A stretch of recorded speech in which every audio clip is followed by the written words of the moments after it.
kaka Kabamba.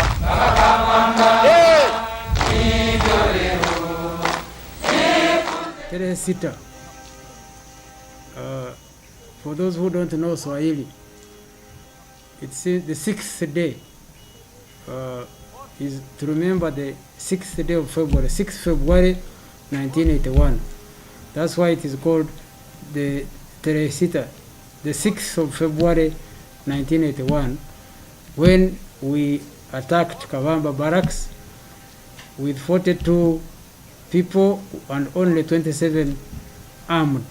One of us fired a bullet prematurely, and one Tanzanian corporal went underground in the armory, because the armory is underground. The armory at Kabamba was underground.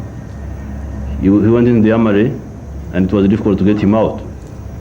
But nevertheless, we captured the barracks, the whole barracks, the quarter guard, the MTO yard, that is the motor transport yard, the signal center, and the administrative center.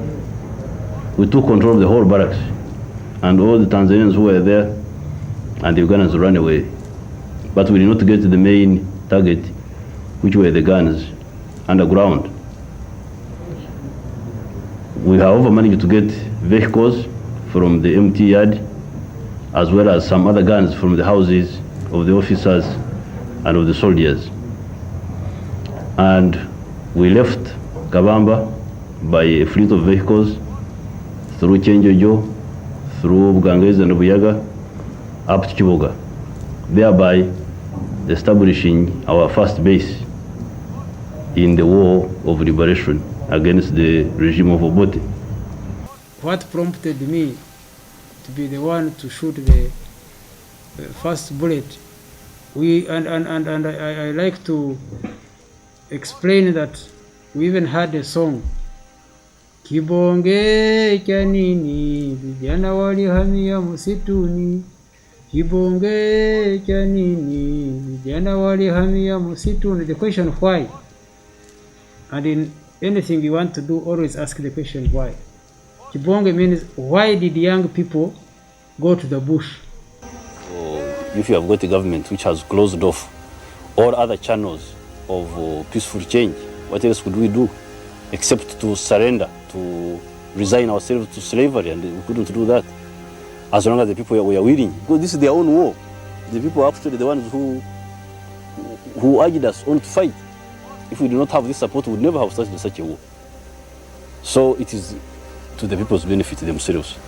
And the fact that they have been able to bear this suffering as we have seen is a testimony to the fact that this is their own war. These people are just using us. We are the instruments. If we had not started the war, we would have been declared traitors. And that's the question you're asking me, which is very important. What prompted us to go to the bush? Well, this has been explained in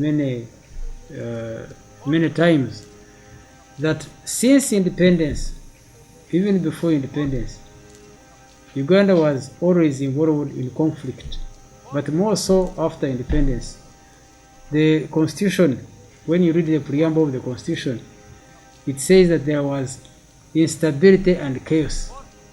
Was that the first 24 years were characterized by instability and chaos, where people were being killed by the soldiers of government, where people there was no freedom. Everybody, the soldiers could take your property, where there was a lot of political confusion and chaos, where people's rights were being taken without any due regard by the government. And that was what we as young people at that time, which convinced us, some of us, like me, I had finished university, I was teaching in Kitunga High School, I was head of the art department. But because of what we were already annoyed with, we had been attacked by the soldiers at Makerere. Wherever you go, there were roadblocks all over the place. The infrastructure had broken down. The roads were bad. So when the liberation war started, when the first of all, to go to Kabamba was not all of a sudden. It was after other events before, like in 1978, end of 78 and the beginning of 79, when the Tanzanians decided to support the Ugandan patriotic forces to come and remove Idi Amin. That was an excitement for me, and that's when I joined the Fronasa forces. So when I joined the Fronasa forces that fought alongside the Tanzanian forces to remove Idi Amin, we studied the history of Uganda. You know, that's one unfortunate thing that young people don't do, or are not doing, or even our education system is not doing. We studied the history of the political history of Uganda, and that opened our eyes into knowing where Uganda was coming from and what the problem was and where we were. So at the end of the 79 war, that's how we ended up joining the army and joined UNLA and went for training. Some of us went for training in Tanzania, to do officer cadet. We were 300 of us. I can show you the terrible situation of Uganda. We are about 25 remaining of that group of the 300 who went for officer cadet training in Tanzania, in Monduli. When we came back, the situation was still bad, and we came back in 1980, and then elections were going to take place, but the killings, the threat to the public, the instability, the shortage of things was still going on. It is estimated to 15,000. 10,000 being killed or massacred, and about 5,000 have died from disease. But Obote is killing everybody, the peasants, the working class, young children. So on the side of human rights, the repression of Amin did not go as deeply as the repression of Obote.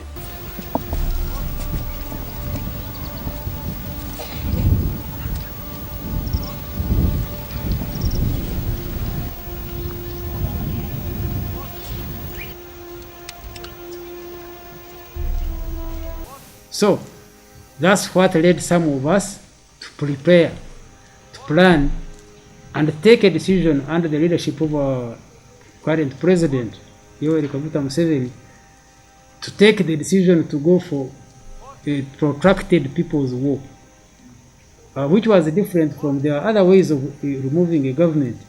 But we discussed and thought that this was the best way to go and organize ourselves and remove the bad leadership that was there. So what prompted us was knowledge.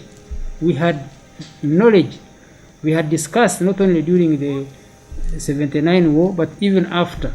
Even when we were at Monduli, even after. We were able to discuss among ourselves. We were able to hear what then he was minister. He first was Minister of State, for Minister of Defense, but later became Minister of Regional Cooperation. But we kept in touch, and we had understood and read about liberation movements, protracted people's war.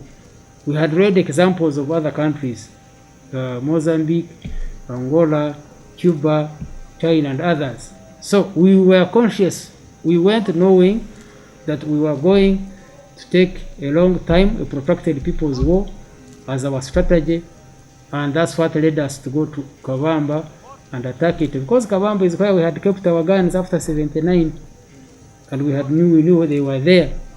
Because after we finished the 79 war, Fronasa forces were assembled at Kabamba, and we left all our guns there. So that's what prompted us.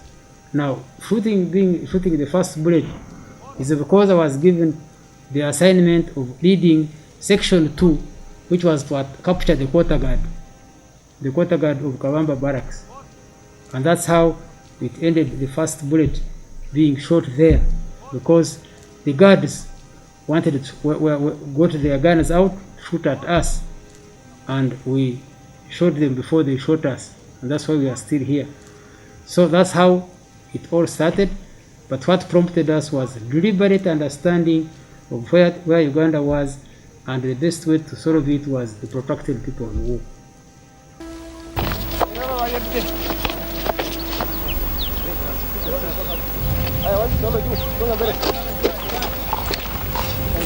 Of course, we still also use the old small tactics of company, section, level type of operations.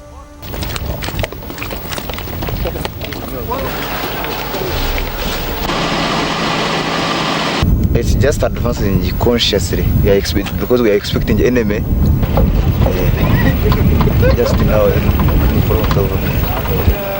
The best thing that makes me excited is the young generation. The new young generation of those who are 40 years and young and below, who have now had a better life than we had. During our early years of life, our life was very chaotic, was very unstable. We were running up and down all the time. But we now have a generation that has been created within the last 40 years, who are educated, who are healthy because they were immunized, they are not dying as people were dying before, who have had the opportunity to see peace and study under a stable, peaceful environment than ever before, than Uganda had ever seen. That is in terms of the human resource.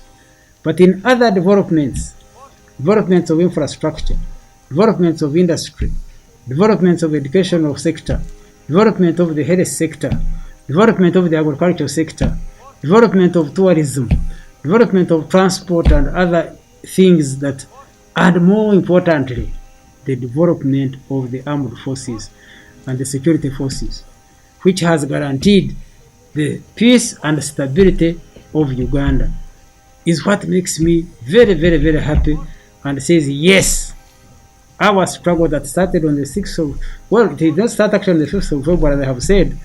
This revolution started much earlier, in the 70s, by our leader, President Elly Museveni, and a few of his colleagues, who started organizing and mobilizing, and we had to go to Mozambique and started from NASA, which produced what later to become Popular Resistance Army, PRA, then NRA, and now UPDF. So this is what makes one feel that yes, it was worth it. The revolution, or that effort of the protracted People's War that started on the 6th of February has brought real, visible results. And the best example is how come that all the neighboring and stable countries have their people run to Uganda as refugees than any other country in the world. That shows that because they think there is peace, there is stability, and there is Pan-African spirit behind it. The challenge of changing people's minds because of different participants, peasants, intellectuals from schools, young students, business people, and all the different people who are coming, former soldiers, now changing their minds and focusing them on the future of Uganda, on the need to sacrifice, on the importance of sacrificing for the better future, whatever the challenges are, is what was keeping our morale, what was keeping us to move forward, because we had a goal, because we asked ourselves the 5 questions. Why were we doing what we were doing? And that question of kibonge chanini, vijana walihamia musituni, walienda huko musituni, kupigania demokrasi, kibonge chanini, vijana walihamia musituni, walienda huko musituni, kupigania wananchi. You see, that was like one song which explained why people had to go to the bush. They were very clear. Then there were other songs which would also define how we would work. like kazi ngumu tunayofanya na wananchi wenyewe, tutamupiga adui na kumufukuza Uganda. Meaning that the hard work we are doing with the wananchi, with the population, our fighting was never separated from the people. The army that we created, right from the small one of PRA to NRA, was a pro-people, a new type of armed force. And that was also motivating us that we should create a pro-people armed force different from the previous armies that were anti-people. You know, so when soldiers would appear, children would run, everybody would hide. Even old people would run away. Now, that was a deliberate effort by us to create a new type of armed force. So we thought, we educated whoever was recruited, whoever joined us, to create a new type of armed force that was pro-people. So those are the things that motivated us to move, knowing we are on a deliberate course. We had the correct ideology, we had the correct military line, we had the correct political line, which we were following, and it is the one which resulted in a program of what we want to do once we capture power, called the 10-point program, which was well discussed, not overnight, but over a long period, because we had also enough time to sit down and discuss and analyze the situation of Uganda, and know that the most important thing is a democracy. That's point number one, real democracy. We call it real democracy because we understood and we searched and we studied the democracies of the world, and many of them were found not wanting, not really giving the real democracy. That's what brought ideas of having all in one and one in all, uniting all people, allowing every people to participate, and people participating on individual merit rather than on having to be divided into factions. So all those were things which convinced us and kept us committed to the cause, and bear whatever it took, whatever challenges were there. The goal was more important than the challenges, or than the suffering, as you may call it. But I can tell you that it was the best university I have ever been to. It was the most interesting university I have ever been to, because we were learning from everyone. So we educate everybody who is willing to work with us.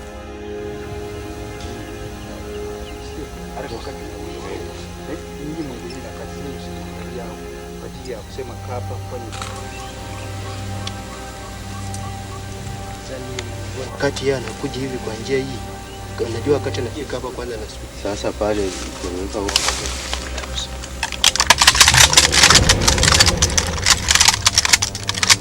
We were learning from the peasants. We were learning from the other groups that would come and from one another. So our discussions, we have been telling people that actually people think when we're in the bush much of the time we are firing bullets. No. Most of the time, from morning to evening, from evening to midnight, we would be discussing those 5 questions about Uganda. Why are we in the bush? Where has Uganda come from? Question number 2. Where has Uganda reached? At each stage of our struggle would analyze. We are now at a guerrilla stage at the beginning. We now have moved to mobile warfare, using our mobile forces, and we now have a force that can attack and confront the whole of the armed forces of the government. So these discussions of knowing how we are going, where we have reached, is as I've said, question number 1 is why are you doing what you are doing? Question, where have you come from? Where are you now? Where have you reached? Then question number 4 is where do you want to go? We knew where we wanted to go. We knew the type of Uganda we wanted to create. We wanted to create a new Uganda, which we have created, where there is a democracy, where there is peace, where there is unity, where there is a development and a socio-economic transformation of the society. A new future which we wanted to create, and a new generation of people who are peaceful and enjoying themselves. So that was what was motivating us. And that's what kept us going. in spite of the challenges. I was staying in Makindi. I witnessed a number of people, innocent people who were killed there, who were always being tortured in the army cells. And even my fellow army people, army men were killed there. Those who appeared to UPC royalists as sympathizers of other political parties just were being arrested and tortured and killed in the broad daylight.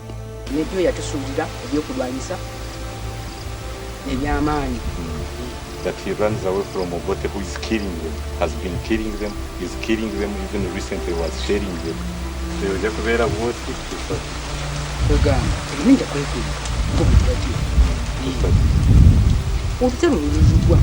That he will be hiding until the war ends.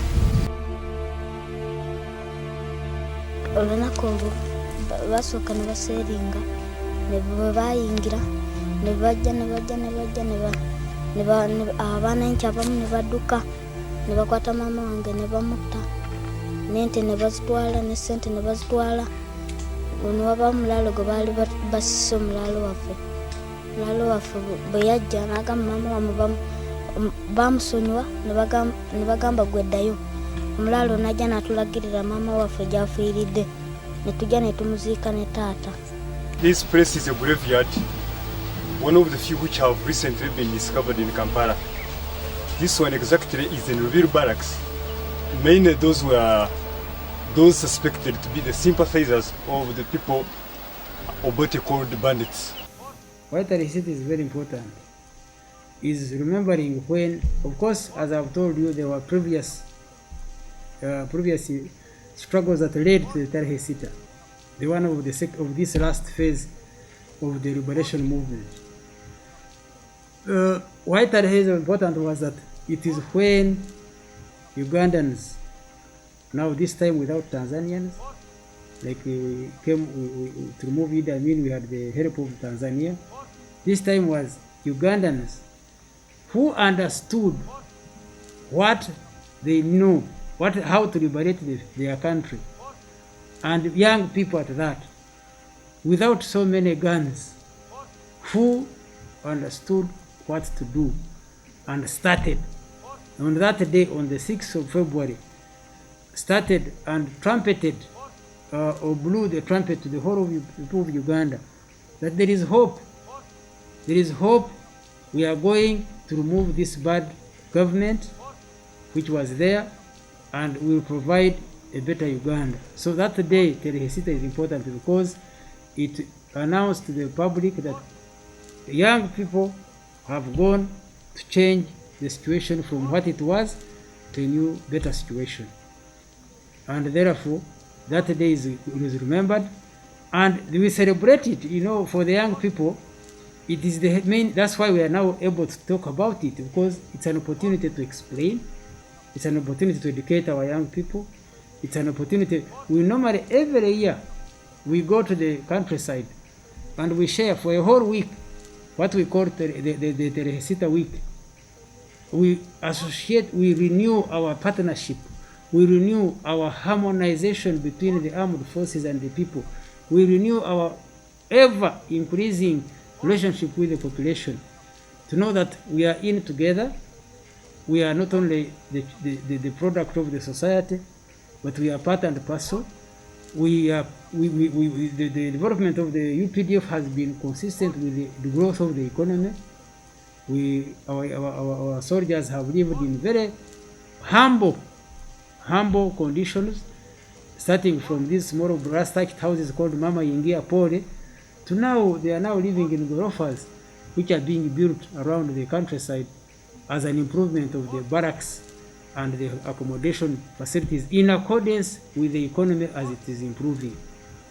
That type of understanding has been the conscious development from just having an infantry force to now having air force, to having a reserve force, and having a special forces command. Those are four. We have now four arms instead of the original infantry, which had just an air wing. But there are also other forces like the Marines, which has been Museveni Brigade to make sure it takes care of our waters. We have other forces like the Engineering Brigade, which is doing a wonderful job in construction and engineering aspects. There is the production units like the National Enterprise Corporation, which is not only engaged in agriculture but also in industry and production of interesting products. So the involvement of this force, and of course supporting our Pan-African countries for peace, is what made what you were talking about of being the best Pan-Africanist force on the continent, where we have supported different countries which have had troubles to bring about improvement of their own countries, because they are related to our own stability, they are related to our own peace, like the fight of terrorism on the continent. It has been that effort and willingness of the UPDF and the leadership of Uganda to help our fellow countries to do better, and therefore encourage the integration, encourage the partnership of the Pan-African countries to liberate Africa in the long run.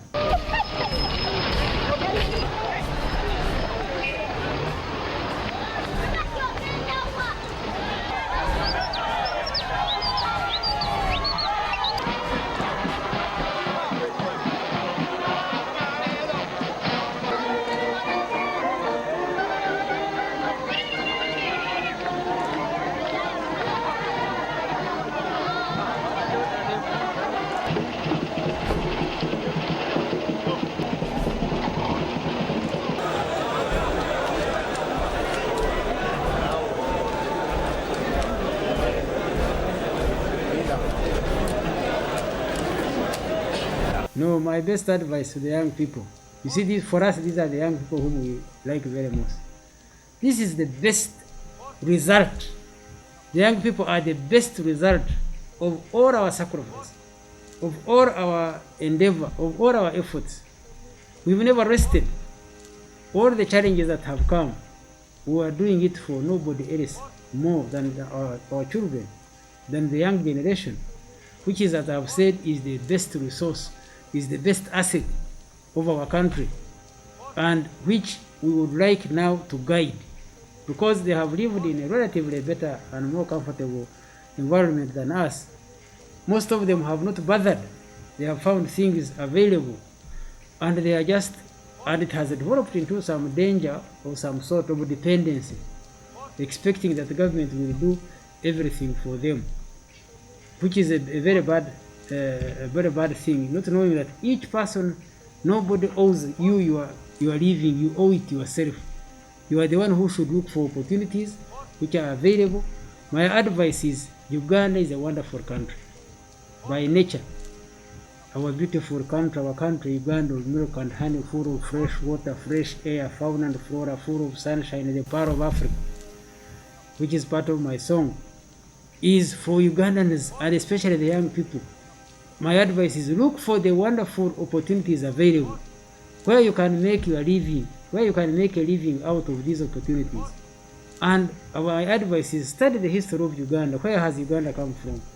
Where has it reached now? And what opportunities are available that you can take advantage of? And with our guidance and with our support, and working together with them, the young people have a lot of chances for the future, if they don't think of disrupting the peace first, security and peace first. That's what I want my advice is. Anything which disrupts security disrupts your future. Anything which disrupts the stability of the country disrupts your future. Anything which interrupts with the consistent, steady progress of the economy, of the capacity building, is affecting your future. So, support our efforts, join and participate, and I'm glad many young people have come now, even in leadership. Quite a number are not only members of parliament, they are ministers. Quite a number are now commanders of our armed forces and security forces. Quite a number are involved in the public service. Quite a number are already in all the different arms of government, the judiciary, the legislature, and the executive, quite a number in the private sector. That's why actually the bigger employment opportunities are the private sector. The new opportunities of innovation in a new world where you can get technology from anywhere in the world easily than ever before. In the past there were blocks, the Eastern Bloc, the Western Bloc, there was what was called the Cold War, but now the world is open. There has never been a situation like now for the young people to look for where to make a living better than before, and where, if as long as the environment remains stable and calm, your future is bright. And therefore my New Year's resolution is thanksgiving. We thank God for what God has taken us through. Hope giving, so that everybody knows that he has a future, there is hope for him, and he can play a role. And then revival, so that if there were mistakes, every society, there are no angels everywhere. Even the mighty UPDF is not only commanded or led or does not have angels in it. There are some bad elements, but revival means we resist the bad, and that's why the national resistance movement and the national resistance army was, let it be national first for all of the people, not sectarian, not divisive on any ground, but be the whole nation. Resistance is to resist the negativity, and therefore have movement. In science, you cannot have movement without resistance. So we were conscious that there are negative forces which we must resist in order to move ahead and in order to move forward, and that's what is happening. And my latest song, just to give you the chorus, says, abogere Uganda esonga mbere, abogere Uganda esonga mbere, songa mbere. Move forward, move on. Uganda is moving forward. Mainly young people, you are the ones who should move forward, and we will support you.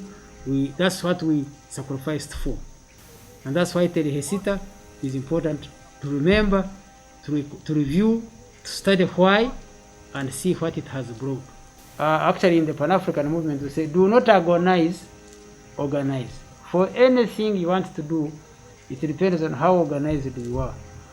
Terehesita is actually a mark of a sign of how a few people, if they are well led, like we were led by the president, if they are well organized by the leadership of the NRA and UPDF, and if they are disciplined. So the words are two.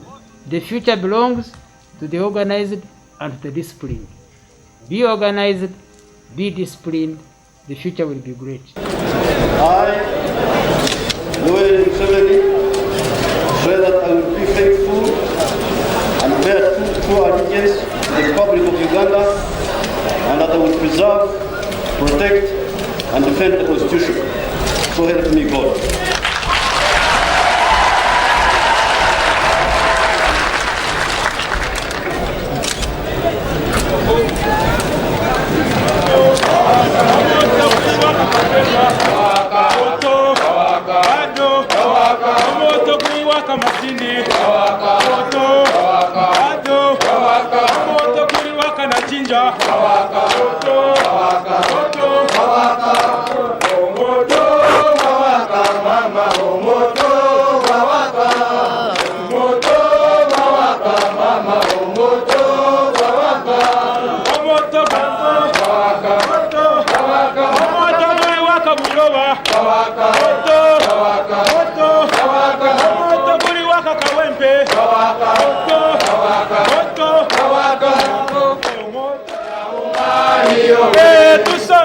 Tusonge mpaka na jinja hivyo leo nifunzeni siasa mbinu za vita vya umote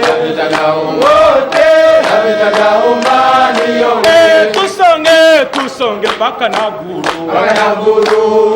hivyo leo nifunzeni siasa zinu za vita ya umoja.